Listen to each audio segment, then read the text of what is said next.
Welcome to Novara Live. I'm Michael Walker. It's good to be back. I'm joined by Dalia. Gebrial, Dalia, how are you doing? Hi, Michael. I feel like we've not been in this for a little while. Like I've been in your seat for the last few times I've been in Novara. So it's nice to be letting you do all the hard work now. Being the co-host is a lot of hard work. You've got to think about the ideas. I've mainly got to read what I've already written today. Coming up later tonight, we discuss Sunak's supposed tax lie. Well, I mean, it is a tax lie about Labour. Starmer's party have welcomed another pro-Israel extremist into their fold, and election results in India have seen Narendra Modi lose his majority. A really surprise result that no one saw coming. I've been following the Indian elections and politics quite a lot over the last 6 weeks. I literally read no one who suggested that he would lose his majority. We've got a great interview on that coming up. Faiza Shaheen has announced she'll be standing as an independent candidate for Chingford and Woodford Green. Faiza Shaheen announced her decision in a statement on social media. I have reached this decision following hundreds of messages from people in my community who say there are no options left for them. They are tired of the Tories, but now feel they can't trust Labour. They feel disenfranchised by Labour's decision to remove me and feel it would be impossible for the party to win here without a local candidate rooted in the community, and that such a voice is vitally needed. I am standing here to win, to beat the Conservatives, to finish what we started. The move follows her sudden deselection as a Labour candidate last week. That was also something that Faiza referred to in her statement. My campaign will be powered by members of our community who have volunteered to support and work with me, she says. It will be positive, forward-looking and centred around what Chingford and Woodford Green needs from whoever forms the next government.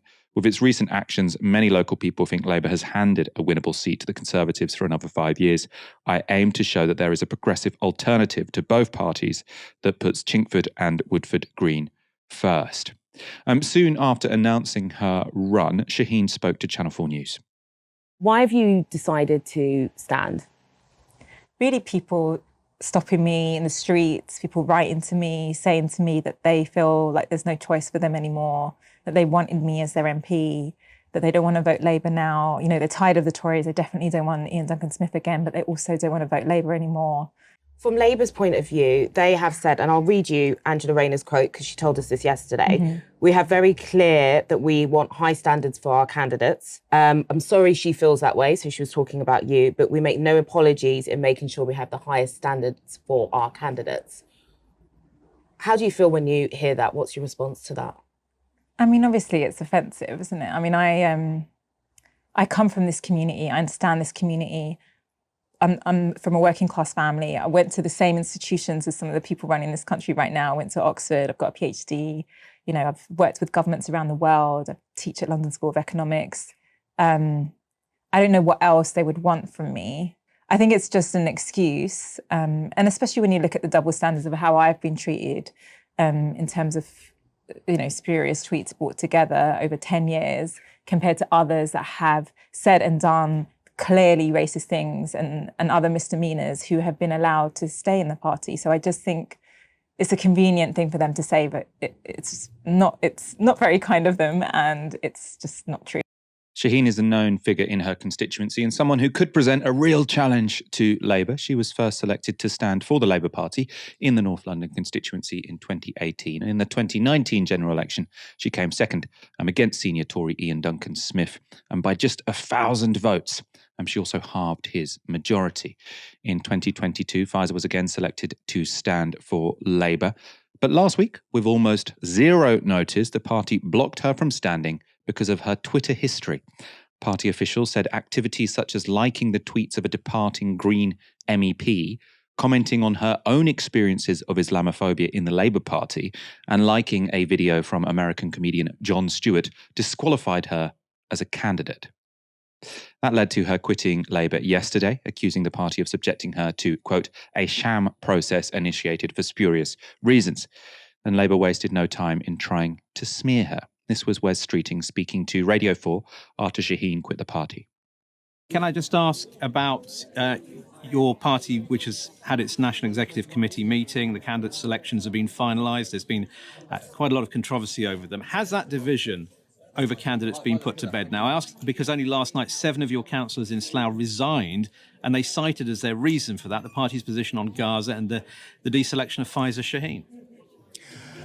When Keir Starmer said he would uphold standards in public life, he meant it. And it is so important that when people go to cast their vote, they see the Labour rose on the ballot paper, not just as a statement of our party's values, but as a statement of quality, a kite mark of quality of our candidates. Now, we have had to make some tough decisions about candidates. Faiza Shaheen has made the loudest complaints, but there have been other people, including former MPs, including a council leader, who are not going forward as candidates at this election. They're from a different wing of the Labour Party to Faiza Shaheen, but that's because we've just come out of a parliament where we've had MPs cause by-elections off the back of misconduct. And I would much rather have a bit of bumpiness this side of the election and take tough decisions now than let people down after the election because their MPs have not upheld the standards they expect in the way that, you know, Conservative MPs who've, you know, been looking at tractor porn or not been keeping their hands to themselves or offering to take bungs in order to leak documents. That's exactly the sort of nonsense we're trying to turn the page on. It's so ridiculously offensive. And I think, you know, one of the reasons why Faiza Shaheen probably feels impelled to stand, right? You've literally got, I mean, he wants to be the next health secretary, doesn't he? Smearing, I think probably one of the best qualified people who could stand for Parliament in the next general election from a working class family, goes on to Oxford, ends up getting a PhD, becoming a professor at London School of Economics in inequality, right? Precisely the kind of issue that the Labour Party should be passionate about. And she's being compared to someone watching tractor porn in the House of Commons, people who can't keep their hands to themselves, and people taking bungs. And you know what this was for? This was for liking a tweet about a Green MEP. I think they're saying, oh, I'm leaving the European Parliament, someone she knew. Completely fine. Liking a tweet that mentioned the Israel lobby, which exists, and to be honest, seems to be one of the reasons why Shaheen has been deselected, right?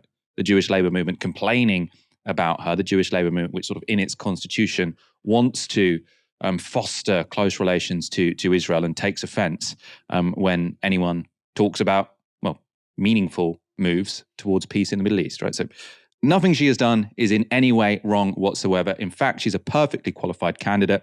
You've got a bunch of people who really shouldn't be going into Parliament. May I mention Neil Coyle as one of them? So to stand up and compare her to people watching tractor porn, it's just so offensive. So in my opinion, Faiza Shaheen is well within her rights to be standing as an independent. I think bullying people should come with consequences. They've clearly, tried to bully her. The decision was absolutely unjust, and they're still going on the radio sort of smearing her good name, right? So yes, good. Stand against them and try and win. Could she though? Right, this is where it does get a bit difficult. Before she was blocked as the Labour candidate, this is what the YouGov MRP poll projected would happen in her constituency. So you can see Labour, according to YouGov, would be way ahead on 54% of the vote. And this is on their projection, with the Tories down on 29%. You'd imagine that Faiza would presumably taking votes away from Labour, maybe the Greens. So she'd need to beat the Conservatives. That means she'd need to get 30% to win. Now, based on 2019 turnout, that would work out as about 15,000 voters. Now, that is definitely a challenge, right? Most people in most constituencies aren't particularly switched on to politics. I think sort of the profile that Faiza Shaheen has gained since this terrible decision was made last week has completely, shocked the Labour Party. I think they thought she was just some nobody. They can do this to her. It's better to do it now before she's got a following as an MP. In fact, actually, she's been campaigning so hard and she's so articulate. She's already got a following. And I really don't think they expected her to really sort of impose so many costs on the Labour Party. I think, in fact, by the way, Faiza Shaheen being so articulate is one of the reasons they haven't dared to take out more Labour left MPs, the already existing sitting MPs. So she's already achieved something there. Winning the seat, I think, will be hard. Dalia, what's your take on this? What do you think about Faiza Shaheen's decision to stand as an independent? I mean, the Labour Party left her with no other option. I wouldn't be surprised if they completely were expecting that she would, and then were hoping that the fact that she would be running against Labour they could use that as an excuse to never, ever reintroduce her into the party if that was something that she wanted to do. Look, it's a super challenge. It's a huge challenge. There's no question about it. But if anyone can do it, it is Faiza Shaheen. You know, she I can't think of any other opposition politician who has put so much work into a constituency. You know, she has really pounded that pavement, you know, for years now. I'm pretty sure that in the 2019 election, she and her team pretty much knocked on every single door in the constituency. And that is a process of politicization. It's a process of political education. It means something to a constituency to feel that presence of someone who is planning on representing them. Let's not forget, this is the constituency that had Ian Duncan Smith, who is very much a professional politician.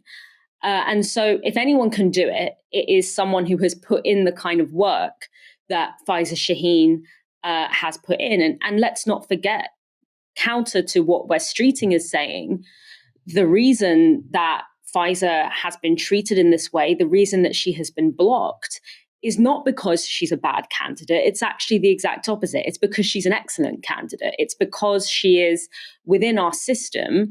You know, she has ticked all of the boxes. She's very intelligent. She's very media savvy. She's from the area. She's deeply committed to the area. You know, this is someone who is potentially, or at least was potentially, future leader material.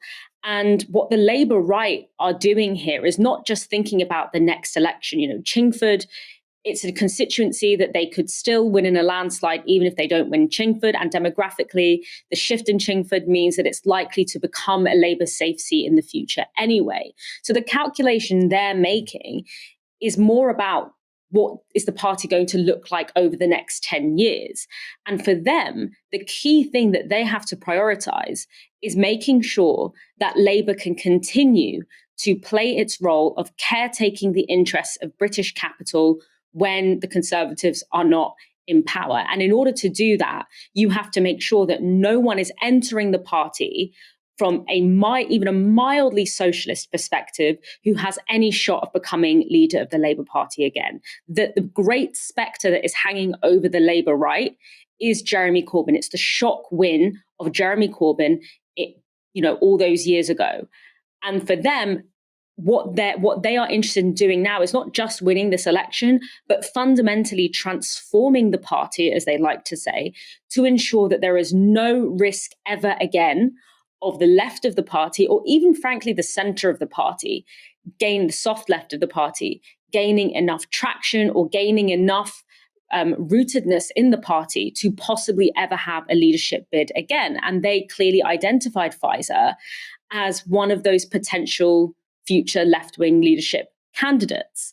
And so the idea that they blocked Faiza because she's not a good candidate, it's actually the exact opposite. And what I would say is, considering that their whole mantra this election is country before party, again, it's the precise and exact opposite, because what we are seeing in the case of Chingford is that the candidate that is best for Chingford, the candidate that is the most committed, that is the most known to the local constituents, that comes from the area, has been sacrificed, and instead a candidate from the other side of London that has no clear connection to the area is being parachuted in.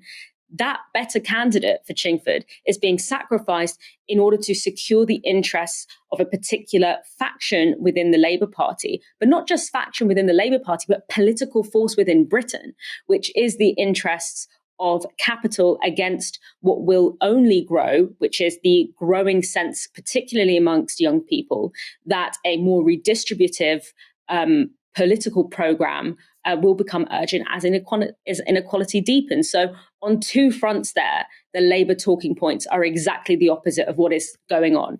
Firstly, that Faiza was blocked because she's not a good candidate. It's the exact opposite. She's an excellent candidate. That's why she was blocked.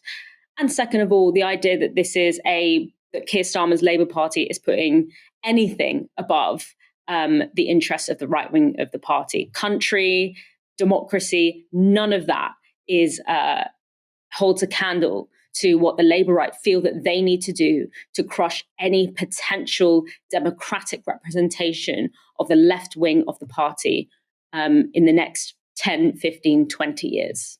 Yeah, it's very much faction first, party second, country third. I think I absolutely agree that the reason they went for Pfizer is because she was too qualified, right? She really would have been, I think, a sort of rallying point for the left within Parliament, and that's why they thought they had to sort of get rid of her at any cost, even on the most spurious grounds. And she has fought back remarkably well, I think. The ITV leaders' debate between Rishi Sunak and Keir Starmer wasn't always thrilling, but there was one claim that cut through and dominated most of the post-debate headlines. But you heard it. Keir Starmer is going to raise taxes. But that's just the start, because there's a long list of other things that he needs to find the money for. So it's not just going to start and stop there. There are £2,000 worth of tax rises coming for every working family in this country. And as I said, he's saying to you he's going to raise taxes. I do need to that's answer not the start, that. and that's not the end. The claim that Labour policies will cost the average household more than £2,000 in tax rises was made by Sunak 11 times in that debate. So that's really what he wanted to get through. Starmer, of course, denied it. He called the claim absolute garbage. Although it did take him a little bit of time to sort of properly rebut it. The Tories have doubled down, though. This was Energy Minister Claire Coutinho on Newsnight. Claire Coutinho, where did you get this £2,000 figure from? Because it's not an impartial, independent figure, is it? It's your own Tory special advisors who've added this up and come up with the sums. No, not at all. So this is a figure which has come up by Treasury officials. So those are independent, impartial civil servants. And what they've done is very simple. They've added up the costs of the policies that the Labour Party have said that they want to put in place in the next Parliament.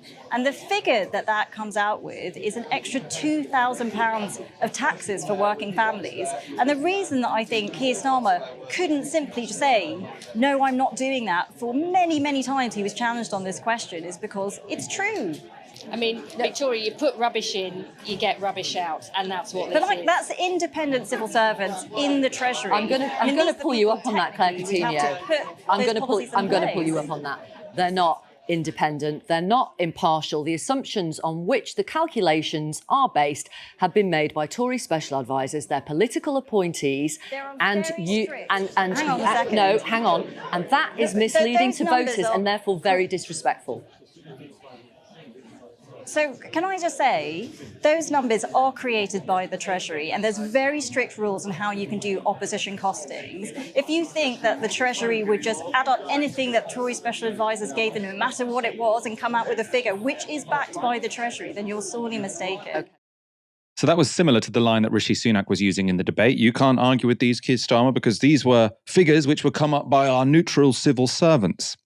Now, whatever your view on the civil service, it doesn't really matter because the Tories are frankly lying, right? The Treasury has costed a range of Labour policies, and you can find them all on gov.uk, but those costings are for individual policies, and they don't mention the £2,000 sum. Now, that figure comes from a completely different document called Labour's Tax Rises, and that one was produced by Tory special advisors. Now, in that document, the Tory advisors take the total cost of Labour's policies provided by the Treasury, then they mix in some costings that aren't provided by the Treasury, and then they subtract the amount of revenue that Labour says it would raise from policies like charging VAT on private schools and abolishing non-dom status. Now, that leaves what the Tory advisors call a fiscal black hole of £38.5 billion over 4 years, which they then divide by the number of working households in the UK. So that's how they get to that figure of £2,000 per household. There are a couple of obvious problems with this all. Now, first, if the Tories have mixed in different costings, they can't call any of this civil service analysis, which is something the permanent secretary to the Treasury has himself made clear in a letter to the Labour Party. So this is the permanent secretary to the Treasury, so the most senior civil servant in the Treasury. As you will expect, civil servants were not involved in the production of presentation of the Conservative Party's document Labour's Tax Rises, or in the calculation of the total figure used. In your letter, you highlight that the £38 billion figure used in the Conservative Party's publication includes costs beyond those provided by the civil service and published online by HM Treasury. I agree that any costings derived from other sources or produced by other organisations should not be presented as having been produced by the civil service. This is pretty clear cut, right? The Tories are saying this is a civil servant's document, the civil service document. The civil service is saying, no, it's not. Now, the other reason why the figure is a bit fanciful is because there's a reason why the civil service wouldn't come up with this kind of analysis, because it's obviously very dodgy, right? Even by the Tories' own sums, the £2,000 cost would be spread over 4 years. So that would mean the annual figure would be the less scary £500. What's more, the figure is arrived at by dividing the supposed fiscal black hole by the number of working households in the population. The debunking of that method was explained by a surprising source, the very conservative Spectator magazine. So this is Ross Clark in The Spectator. The way the Prime Minister put it seemed to suggest that the burden would fall equally on Britain's 18.4 million working households. Yet tax doesn't just fall on households. A lot is paid by businesses. Moreover, Labour has specifically said that it wants the rich to pay more tax, so it is unlikely to place the burden of extra taxation equally across working households. So it goes down to £500 a year. Then if you're a normal family, maybe it's going to go down to £100 a year. And remember, these are all sums which would come up by Tory spads, not by the civil service. Now, another article in The Spectator was even more damning than that by Ross Clark. So Fraser Nelson, he edits the magazine. He worked out that by using the Tories' own dodgy methodology, their plans would see taxes risen, or taxes rise by a much larger £3,000 per household. So, this debunking across the political spectrum might lead one to hope Sunak's porkies will backfire, but many have also questioned why Starmer wasn't stronger with his rebuttals during the debate. In particular, why didn't he mention the letter from the Treasury civil servant, even though Labour received it 2 days before the debate? Right, so he knew this was happening. Why didn't he bring it up? On the Today programme, former Labour spin doctor Alistair Campbell had this theory about why Starmer let it go. A, people are saying he should have flatly denied it earlier on. But B, if this letter was known to Labour, it was written to Labour a day or two ago, he should have been aware of it. Well, I wonder, I mean, I've not spoken to Keir Starmer or anybody in his team this morning. I wonder whether precisely because they knew it was coming, they let Rishi Sunak make more of this claim, so that now I think this will implode. Because bear in mind, one of the things that people say about politicians is they all lie. And I actually don't think that's true. But I think when I was listening to Jonathan Ashworth on your programme earlier, Justin, I thought that for the first time he was managing to tie Rishi Sunak to Boris Johnson. If you think that Boris Johnson eventually, one of the main moments in his downfall was the Foreign Office Permanent Secretary saying, hold on a minute, I'm not prepared to lie for this guy anymore. This is not true. And you've now got the same thing with the Treasury Permanent Secretary. They've basically, and by the way, this is a trick as old as the hills. We used to do the same. You ask the Treasury for a costing of a policy. You don't necessarily say where that policy is coming from. And then you put out to say the Treasury have costed your opponent's plans as this. Sunak just took it too far. And I think that's because, as Keir Starmer said, he is a bit desperate. And I think that's but here's the thing, probably though, for him will turn a tactical win into a strategic own goal. So Alistair Campbell's saying maybe this was the plan all along. Right, Keir Starmer was saying, let him repeat the lie over and over again, and then the following day we can reveal that the civil service had not backed this figure, and that Sunak will therefore be seen as a liar. Now, as you would imagine, Labour Party PR has been sort of following this script. So they tweeted today, Rishi Sunak lied to you about NHS waiting lists, about small boats, about the cost of living, just like he did about Partygate. So I suppose trying to really tar him with this brush. Despite being so clearly dishonest about Labour's spending plans, the Tories haven't stopped peddling the lie, though.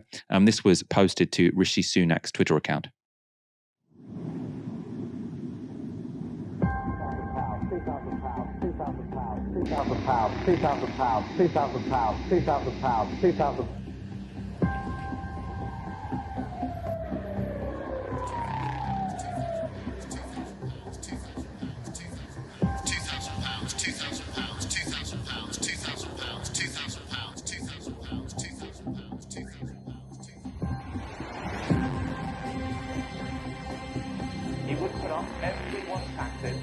£2,000.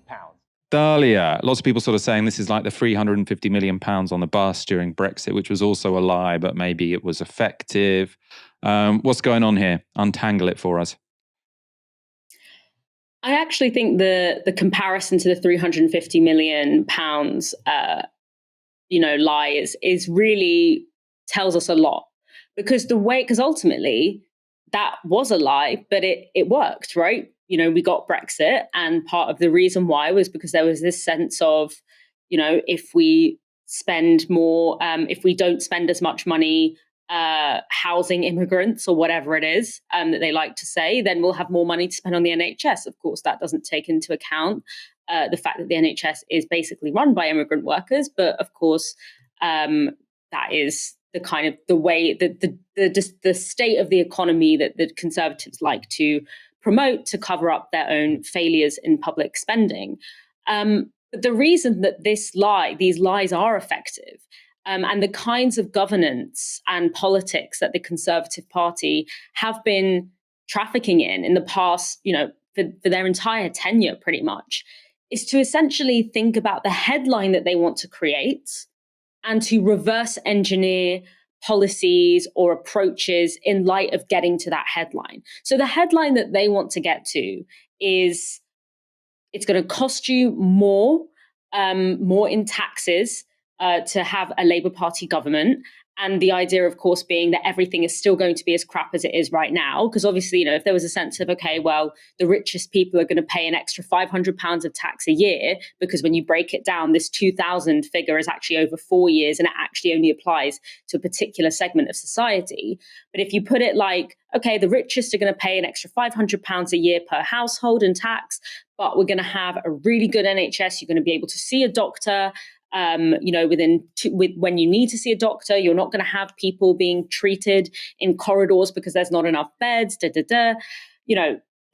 they want to have this idea that, okay, the headline says it's going to cost you more and things are just going to be as crap. And so whatever they need to do to get to that headline, frankly, is not particularly of concern to them, because what they bank on is this kind of headline-driven sort of meme-style politics where the top line sort of penetrates through, and you rely on the idea that most people aren't going to get bogged down in these details. Most people are just going to hear that 2,000 figure at the debate, for example, and they're not going to be sitting down and reading a letter from the Treasury. They're not going to be combing through. They're not going to be watching, listening to Alistair Campbell on the radio. They're not going to be getting into these details. They're going to hear that figure, make a decision, or go on their gut instinct, which is that, Labour Party means more taxes without any improvement in infrastructure, because unfortunately the Labour Party have promoted the idea that taxing and funding public services through taxing the rich is something to be ashamed of. Of course, it's very much not so. But their hope is that kind of like bold sort of statement gets through, and most people aren't going to go through the details. This is why, it was also why the Rwanda policy looks the way it does, because it's this idea of, if you can get that headline that a plane is taken off for Rwanda, it doesn't matter if it means nothing when it comes to small boats. It doesn't matter if it breaks the spirit of all kinds of human rights conventions. It doesn't matter if only one plane goes off with 10 people in it.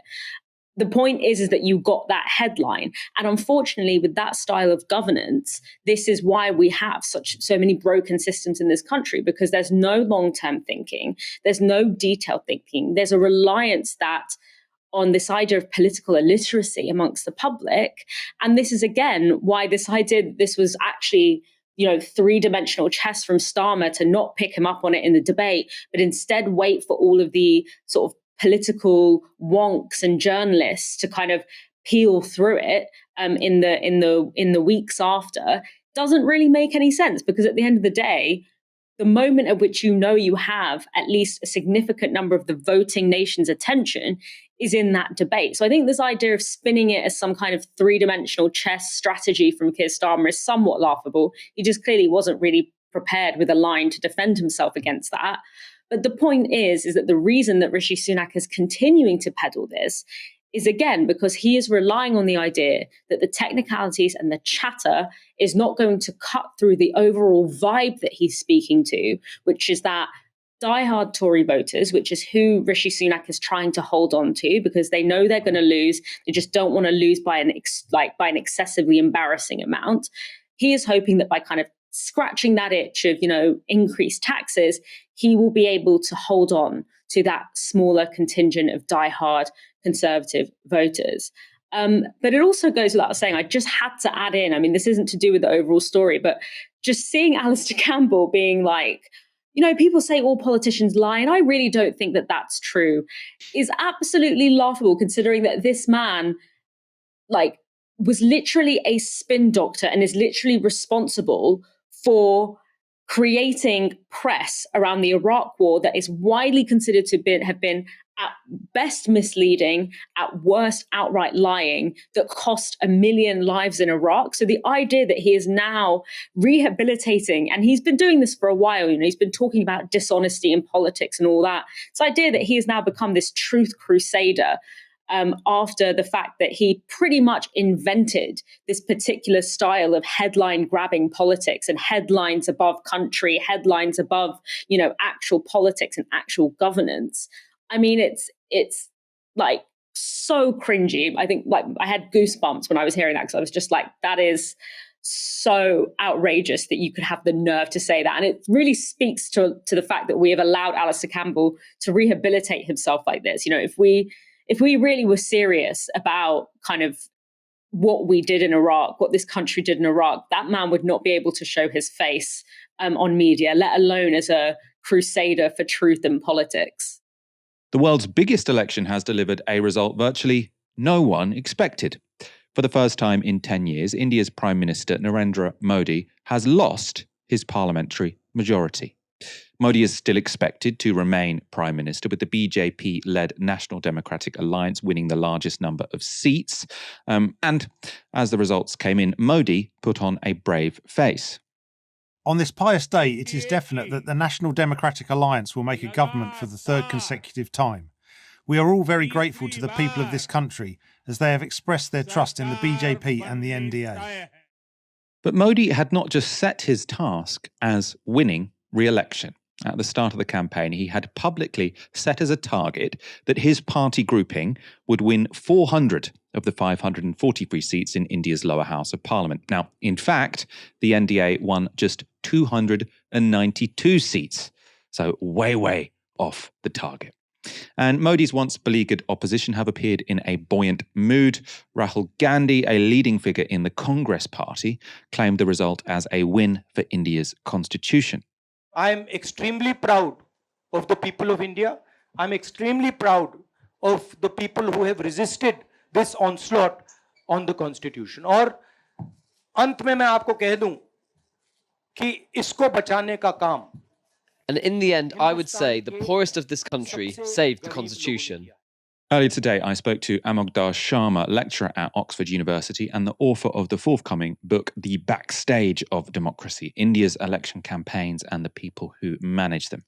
Now, I began by asking him how this result managed to catch so many people off guard. I think there are a lot of reasons for that. The first reason is that Modi is in control of a huge mandate. And if one was looking at simply the rhetoric that he and his party members were putting out, they seemed absurdly confident of gaining more than 400 seats. So there was something almost infectious about their confidence that I think made a lot of commentators and a lot of ordinary voters feel that, yes, they are going to come back to power. On top of that, I think what a lot of people felt convinced by was the unequal level playing field that the BJP enjoyed over all its competitors.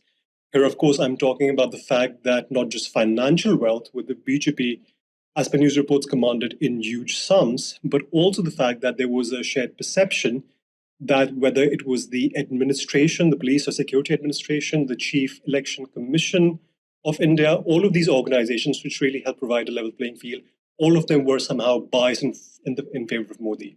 I think it was a confluence of all of these factors combined with opinion poll after opinion poll, which suggested that Mr. Modi is still the most popular leader in the country, that a lot of commentators and even ordinary voters felt that this was a certain mandate, which it certainly wasn't. I suppose in terms of that idea that many people thought, the danger for India was that Modi was sort of rigging the electoral system, and that meant that sort of it was impossible for the opposition to have a fair crack. Has that been proved wrong? I mean, have sort of India's institutions proven to be stronger than people might have assumed?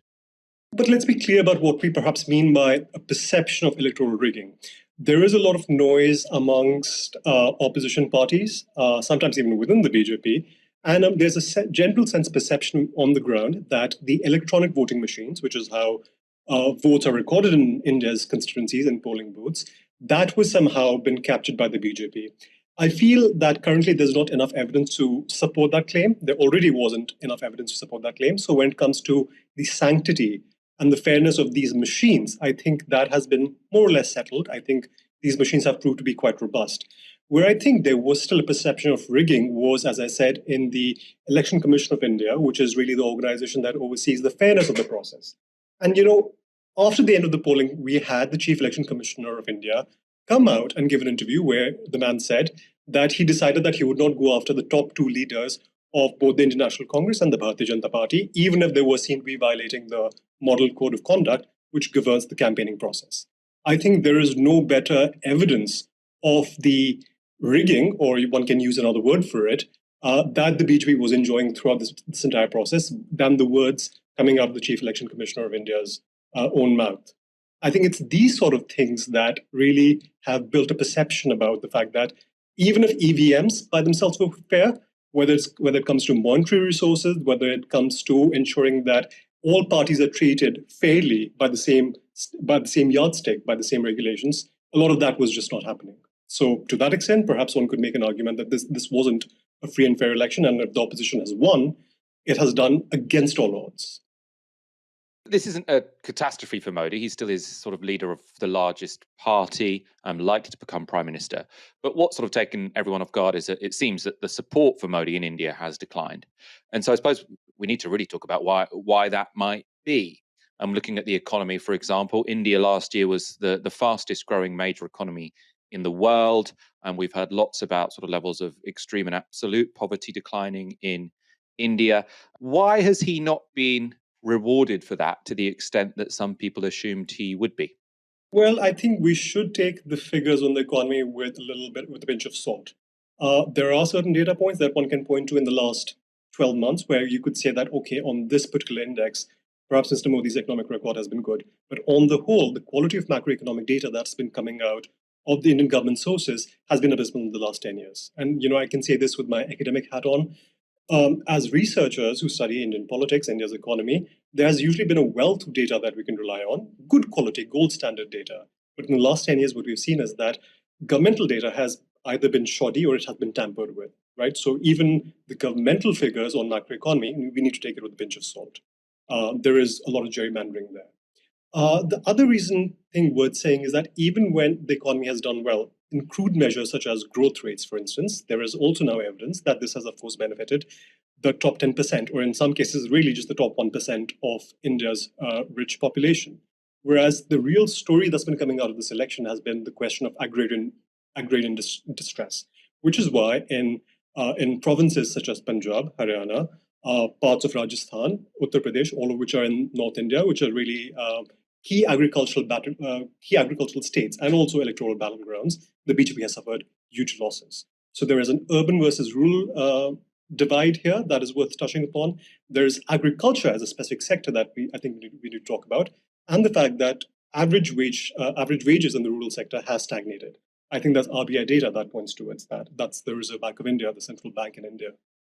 And I suppose has this election also shown that the power of Hindu nationalism might not be as strong as people had assumed? I mean, some of the most striking results I know come from the state in which the Ayodhya temple was just opened. So this was a temple. There used to be a mosque that sat there.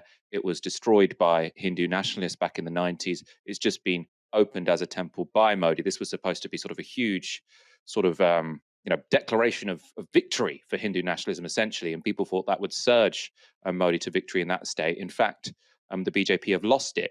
So is Hindu nationalism not as strong as we'd thought it might be as a motivating force, or has it even sort of backfired, perhaps?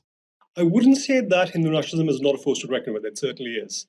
And, while many of us are optimistic about the verdict from yesterday, we are being cautiously optimistic. because while this might mean that the kind of ugly Hindu populism that Mr. Modi has championed over the last 10 years, that has certainly backfired in certain pockets, we have to remember, and one can only open WhatsApp groups on one's phone or Twitter X and look at the kind of vile bigotry that's really out on full force on these platforms. So Hindu nationalism as a sentiment amongst voters is not diminishing. What has happened certainly is that people feel that this is too much. And, Hindu nationalism, while they might feel some sympathy even for that sentiment, they know that this is not enough and it's the economy stupid in large parts of the country. You mentioned, of course, the city of Ayodhya, which is really the key battle and the key story here in this election campaign. So I won't go into the details, but just a brief background. The constituency of Faizabad, which is in northern India, is home to the city of Ayodhya, which has been at the center point of BJP's rise since the 1990s. This was a city where a mosque was demolished by Hindu nationalist mobs in December 1992. And after a long litigation period in the Supreme Court finally greenlit the construction of a Ram temple or a Hindu temple in that city. And as you rightly pointed out, earlier this year, Mr. Modi, with much fanfare, inaugurated the temple in January earlier this year. And in some ways, this seemed to have been the most safest seat that the BJP could have bet on, except Faizabad has been lost by the BJP.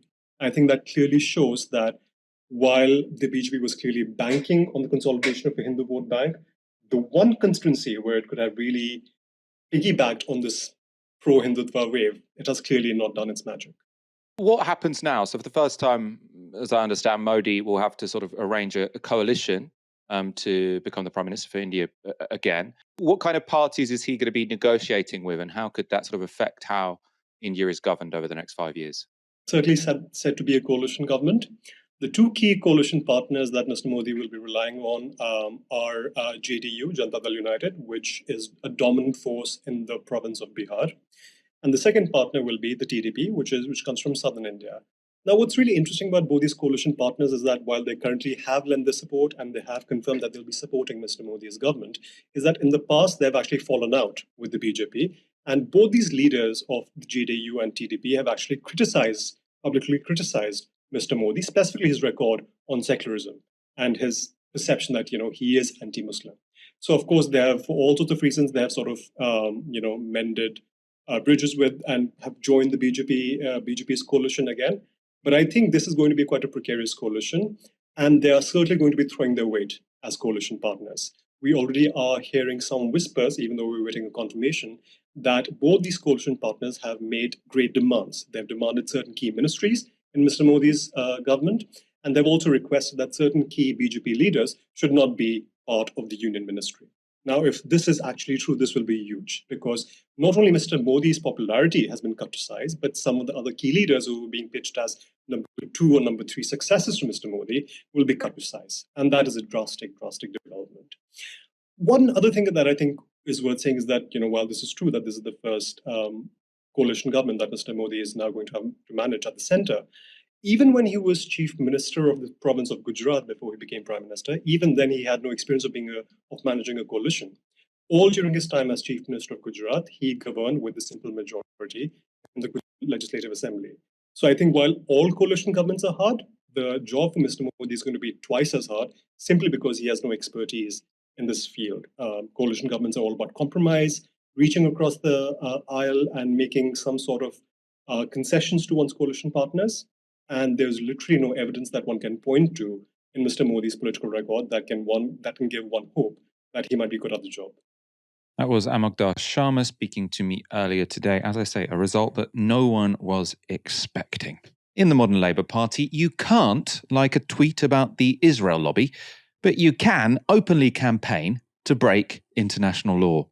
That's the message the party has sent by welcoming its latest member. She's called Marie van der Zijl, and she's the former president of the UK Board of Deputies. The decision by van der Zijl to join the party has been used as further evidence that the party has moved on from the Corbyn years, and, in a sense, that's true. Because under Jeremy Corbyn, it wasn't normal to back the foreign policy of Donald Trump. This was van der Zijl speaking at the Conservative Party conference in 2022 when Liz Truss had just been elected Prime Minister. Friends, the government has been been such a supporter of the Jewish community and Israel. We are very, very grateful. It was the Conservative government that had prescribed Hezbollah in full, Hamas in full, and we are now hoping that they will also prescribe in full the IRJC. We absolutely support that campaign. Yeah. And more than that, we are really hopeful that the government is going to support the move to move the embassy, like America, to Jerusalem, the capital of Israel. So first there you heard Marie van der Zaal sort of saying the government should prescribe all of these organizations. Obviously, I think they should probably prescribe the IDF if you're talking about terrorist organizations in the Middle East, but there we are. That latter claim, though, is what's really controversial. She said, we really want the UK government to follow American policy and move the UK embassy or the British embassy in Israel to Jerusalem. Now, that's really extreme, right? The decision to move the American embassy in Israel from Tel Aviv to Jerusalem was made by Donald Trump in 2018. It was deeply controversial. That's because the status of Jerusalem is contested under international law. Palestine still claims East Jerusalem as its capital. It's recognized by most of the world as its capital. Meanwhile, Israel continues to illegally occupy East Jerusalem and expand settlements there, right? Trump moving the embassy to Jerusalem was a really extreme thing to do. And indeed, the move was so extreme that it was a rare occasion where even America's closest allies protested. So 14 of the 15 members of the UN Security Council at the time voted to condemn the move, and that included the United Kingdom. Now, the resolution only fell due to an American veto. But Trump's position that rewards colonial expansion and creates a barrier to peace is now apparently welcome in the Labour Party. Indeed, it's positively celebrated. The Jewish Labour movement, which helped get Faiza Shaheen blocked from her candidacy, was jubilant. Margaret Hodge also chimed in with this. Welcome to the Labour family, Marie van der Zaal. We are thrilled that you have joined us. So that's that. UK Labour is thrilled to be the home of Israel lobbyists, and Israel lobbyists who are calling for really extreme measures that go against international law. Of course, if you mention that an Israel lobby exists, well, don't let the door hit you on the way out. Newsnight's post-debate coverage included two big beasts of the UK political landscape, Mick Lynch and Piers Morgan. And surprisingly, there was a lot of agreement about one thing, Keir Starmer and the big economic problems facing a new Labour government. This was Piers Morgan. They're going to have a problem, Labour, whatever happens. There is no money. We all know there's no money. This is not like 97 when Tony Blair came sweeping in with a massive landslide win, but had a very strong economy and was able to hit the ground running and do what he wanted to do. Keir Starmer's not going to have that if he wins this election. There is no money. There is quite a lot of money in this country. Well, there is the way you want to raise it, which is to raise taxes on the rich. There is plenty of money in the country. It's just a matter of whether you want to get some of it and distribute it more equitably. You want to take it from the rich and give it to the poor. I get that. And I, by the way, full respect for that. But the reality is Keir Starmer will not say anything like that before the election. No. He doesn't want to scare the animals and the children. He wants to basically get over the line, get power. And I understand that and I respect it. As Tony Blair always said, that you can have all the fancy plans in the world. If you don't get power, it's pointless. So Keir Starmer wants and needs to win. But at the moment, I'm looking at him thinking, I don't see any great ideology to drag this country out of the doldrums. And I'm not sure voters who watch that debate will think that either. He looked a little bit shifty and evasive to me. Did he? I don't think he's shifty and evasive. I think he is what he presents, that he's careful. And that may win in the election, but it may not endear him to the country as we go forward. There have been some very vanilla politicians in the past who've been successful. Clement Attlee wasn't a great speaker. He wasn't a radical, but he was bold, strangely. He was a moderate, bold person. And you can win an election like that. You can say, look, you can trust me, but I've got to do some of these things to change the country round. If we want to rebuild our infrastructure, our care service, NHS, everyone knows it costs money, and people are prepared to pay for it if you deliver a better system. And I think they should have gone with that message. Unfortunately, they haven't, so they're going to take government without a particularly strong message about anything, and I think which is one of the problems. It's really interesting there. I mean, they're two sort of big personalities who they're often sort of talked about as controversial, but they seem to be trying to sort of out-reasonable each other there. both of them saying, I understand why he's doing it, but there's nothing to suggest that this project is beyond winning an election, which Labour is set to do. And I don't think we can completely, obviously that's got a lot to do with the collapse of the Tory party, but it has got a lot to do with the fact that Keir Starmer isn't scaring anyone, right? That's probably one of the reasons they're so far ahead. But they both recognise that, this isn't 1997. You can't say we're not going to raise taxes, but we are going to improve public services, or it's much more difficult to do that. That is, in fact, what Labour did in 1997. They said, we won't increase taxes, but we will increase public services. They were able to do that because that was an era of quite high economic growth. The global conditions were positive. Now we are in an era of very low economic growth, and so promising to increase public or improve public services without raising taxes is much more difficult, especially we've got a much older population now than we did back then. Labour, therefore, hasn't given itself much space for economic big thinking, having tied themselves to conservative fiscal rules. And Mick Lynch was sort of asked again about that strategy. Mick Lynch, what do you think about Labour essentially sticking to the same fiscal rules as the Conservatives? You alluded to it earlier. Do you understand why that is Sir Keir Starmer's strategy? I understand why they think they should do it, but I do think it's a mistake. We need an alternative industrial and economic strategy. We need to reskill the country, get good jobs into working class communities. We need to re-equip working class housing. That will allow us to tackle global warming and all the rest of it. They had a good plan. The 28 billion a year was a good plan. You have to borrow to re-equip the country for the future. And they should be out defending that strategy. Instead, they've junked it, which is a worrying retreat. But we wanted them to be bold. They argue things changed after Liz Truss, and that's why they junked it. Do you not believe that? But you get returns on investment. If you invest in people's jobs and their skills and their future, and in our housing stock, and we had bold ideas such as council housing, not social housing, council houses being built to address working class needs, the working class would support that. And what working people aren't finding is they're getting a very bold Labour policy. What they will do is vote to get the Tories out.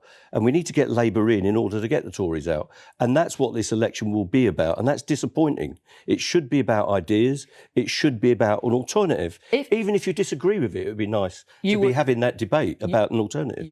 It's obviously a very good argument about sort of borrowing to invest. I mean, there are some sort of I have been reading some interesting analysis recently. There's an economic blogger called Chris Dillow. I think he calls himself Rutland's most successful Marxist economist, something like that. Anyway, he wrote this very interesting blog post saying, actually, probably with an economy like this, you do need to sort of tax to spend instead of borrowing to spend. And the reason isn't because, we've maxed out the credit card. That's sort of a silly way of talking about the economy. He's saying the reason is that we've actually got full employment in this country.